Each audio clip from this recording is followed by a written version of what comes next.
आप लोगों को मेरी और मेरे परिवार की महाकुंभ की तीर्थ यात्रा का की कहानी सुनाती हूँ।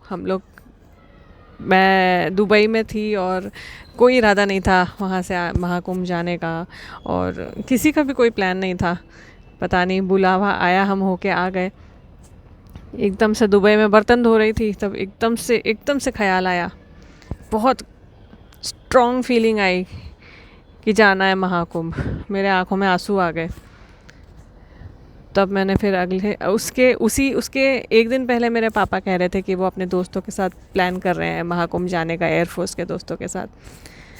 तो फिर मैंने सोचा कि मैं भी हिम्मत करूं, पापा से बात करती हूँ।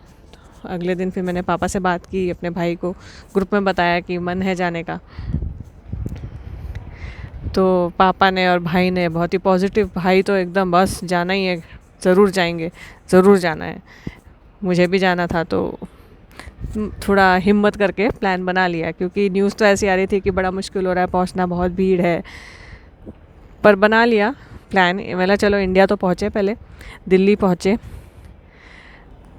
हिम्मत तब आई जब मेरी बहन, जीजा जी, ये लोग अमेरिका से टिकट किए महाकुंभ के लिए। वो लोग आए तब हिम्मत हुई कि चलो उनसे भी मिलना होगा। तो मैंने भी कर लिया महाकुंभ का। फिर हम पहुंच गए सब इंडिया। मेरी बहन ने और फैमिली ने अमृत स्नान किया 12 फरवरी का। फिर मैं, मेरे भाई और पापा, हम लोगों ने सोचा कि कार से जाएंगे, तीनों मज़े से जाएंगे, इंजॉय करते हुए रास्ते को। कानपुर में एक रात रुक जाएंगे और फिर अगले दिन आगे बढ़ेंगे। सब बढ़िया, बुकिंग वुकिंग देख लेंगे। फिर धीरे धीरे न्यूज़ आने लगी कि ट्रैफिक जैम्स लग रहे हैं, बहुत बहुत लंबी। मतलब जो हम 12-13 घंटे की यात्रा 2 दिन में करने वाले हैं, उसमें लोगों को 30-30 घंटे लग रहे हैं। रहने की जगह नहीं मिल रही है, बहुत भीड़ है। तो फिर सोचा कि ट्रेन में भी बुकिंग नहीं हो रही थी। हमने बोला अब क्या करें। बहुत डिस्कशंस के बाद लगा कि मेरी बहन भी होकर आई वहाँ से, तो उन्हें भी बताया कि उन लोगों को वाराणसी एयरपोर्ट से प्रयागराज पहुँचने में, उनके अखाड़े तक पहुँचने में 10 घंटे लग गए, जिसमें से आखिरी 1 किलोमीटर में 4 घंटे लगे। तो ये सब सुन के ऐसे लगने लगा था कि पता नहीं हम जा पाएंगे कि नहीं, हमारा बुलावा आया है कि नहीं। फिर जब हमें लगने लगा कि अब तो कार से भी जाना मुमकिन नहीं है, जो जा रहे हैं वो जा रहे हैं, तो हमने बोला चलो फ़्लाइट करते हैं। 12-13 हज़ार, फ़्लाइट थोड़ी कम हो गई थी। 12 फरवरी के बाद की रेट्स कम हो गए थे। तो फिर उसके बाद हमने सोचा कि चलो फ़्लाइट करते हैं, 12-13 हज़ार है, एक हो जाएगा, आना जाना कर लेते हैं। बुकिंग्स की फिर देखा तो टिकट बुक कर रहे हैं, और जैसे ही पेमेंट पेज पे जा रहे हैं तो वहाँ पर टिकट अवेलेबल नहीं है। मेक माई ट्रिप इन सब के थ्रू कर रहे थे, तो बहुत जगह हमने चेक किया, अलग अलग डेट्स का चेक किया, तो बुकिंग ही नहीं हो रही थी। फिर एक में देखा कि एक डेट में हो रही थी, 19 फरवरी टिकट हो रही थी। तो भाई ने बोला चलो करते हैं।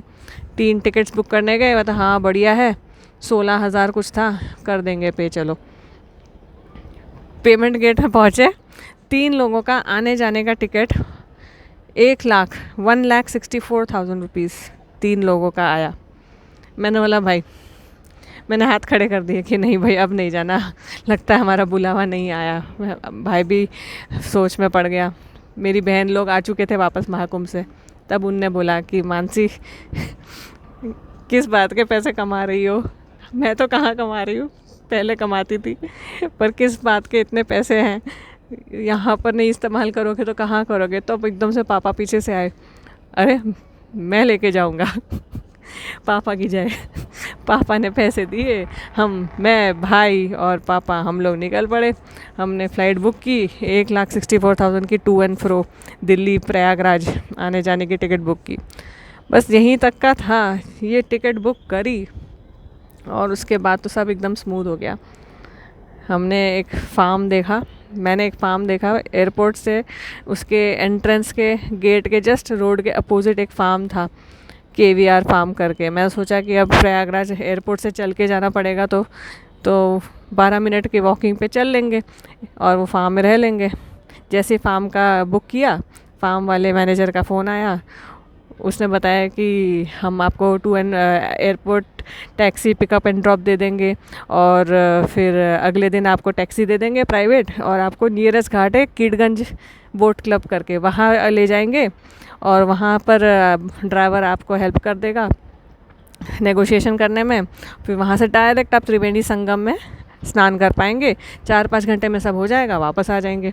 उसने जिस तरह से बोला ऐसा लगा कि कितना आसान है, बहुत खुश हो गए हम। जैसा सोचा था वैसा ही हुआ। अगले दिन हम एयरपोर्ट में गए, ना हमको दिल्ली एयरपोर्ट में प्रॉब्लम हुई, ना प्रयागराज एयरपोर्ट में प्रॉब्लम हुई। वहाँ से गए, उसका गाड़ी आई, 5 मिनट में होटल ये फार्म में पहुँच गए। फार्म में पहुँचे, आराम किया पहले दिन। अगले दिन सुबह 6:30 बजे उसकी गाड़ी से निकले। उसकी गाड़ी का लोकल ड्राइवर था, उसको सारे रास्ते पता थे, ऐसी ऐसी जगहों से गया कि मतलब सीधे हम घाट को पहुँचाया उसने 1 घंटे में। घाट में गए, आधे घंटे के अंदर हमको बोट मिल गई। बोट में भी शेयरिंग में लोग मिल गए, सामने से लोग आ गए कि हमारे साथ शेयरिंग कर लो। 2-2 हज़ार पर हेड में बैठ गए बोट में। सुबह 6:30 होटल से निकले थे, 9:45 स्नान हो चुका था हमारा। इतना अद्भुत स्नान, इतनी अद्भुत। जाते समय मौसम एकदम बादलों वाला, जैसा एकदम कोहरे वाला मौसम, आते समय एकदम धूप वाला मौसम। आहा हा। रोड बोट की जर्नी में इधर पूरे घाट दिखे, यहाँ आदमी, इंसानों की नदी बह रही थी, इंसान बह रहे थे, इतने सारे इंसान कभी नहीं देखे लाइफ में। मन में एकदम रोंगटे खड़े हो गए थे कि वाओ, हम महाकुंभ का हिस्सा बने। हम बहुत ही खुशकिस्मत हैं। बस शायद महादेव देख रहे थे ये लोग अपना पैसा निकालते हैं कि नहीं, टिकट बुक करते हैं कि नहीं। टिकट बुक किया और सब एकदम मलाई जैसा स्मूथ हो गया। भगवान की कृपा है, महादेव की कृपा है, गंगा माँ की कृपा है कि हमारे दर्शन हो पाए। हर हर महादेव।